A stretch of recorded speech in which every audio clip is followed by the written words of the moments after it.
So it's one thing to collect millions of items, but it's another thing to take care of them. We're here at the W. Brooks and Wanda Y. Fortune History Lab, where we can get a closer look at conservation. These microscopes are great at giving you a glimpse into what a conservator does every day, how a conservator would examine a document. So here we have a comic page, and you can see that it gives you a very close-up look at the ink. So a conservator would examine the ink, would examine the paper fibers. It will give us clues into how we can take better care of the paper. So all of these papers are real, all different time periods. This one is very interesting because it is a very old paper. Lots of people ask us, is old paper hard to take care of? Actually, the new paper is harder to take care of than old paper. This is a good quality paper. We would also be looking at the ink here to determine what type of ink we have. Some inks we can get wet. We might wash a document.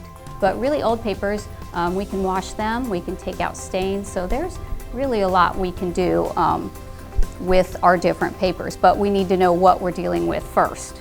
So now that we have examined papers up close, we use that information that we gain from looking at a paper to determine a condition of a paper or a document. So over here we have the poor unfortunate Mr. Foster.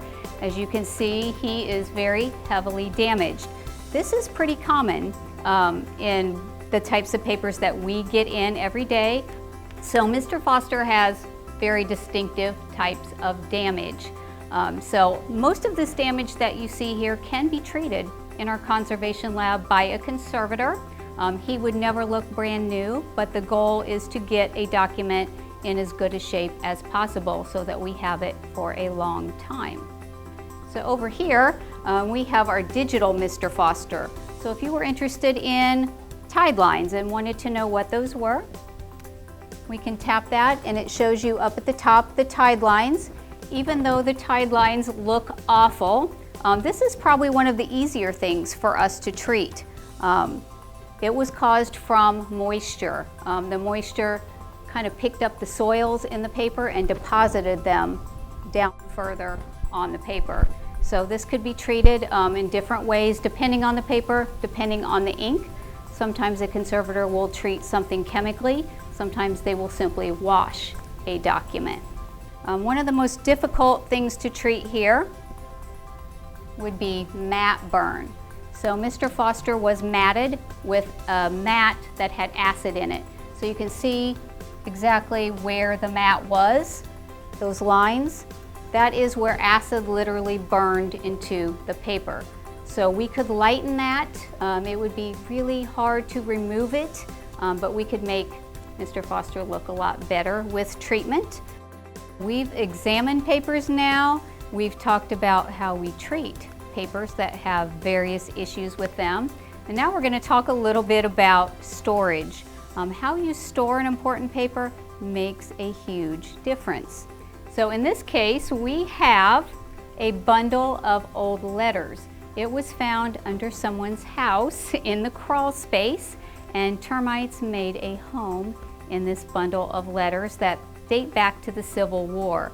So you definitely don't want to put your papers in the attic, under your house, somewhere that would be bad for a paper. So most of the papers that do come in, we can treat. Once that is done, we think about storage. So there's a lot you can do at home with special papers of your own. So here we have an example of different types of storage. So this is an acid-free box. So anything that is acid-free will help your papers last longer. Acid is found in most commercially made papers, cardboard boxes. The only way you know something is acid-free is by looking at the label. It won't really feel or look any different. But in here I also have examples of things you should do and not do.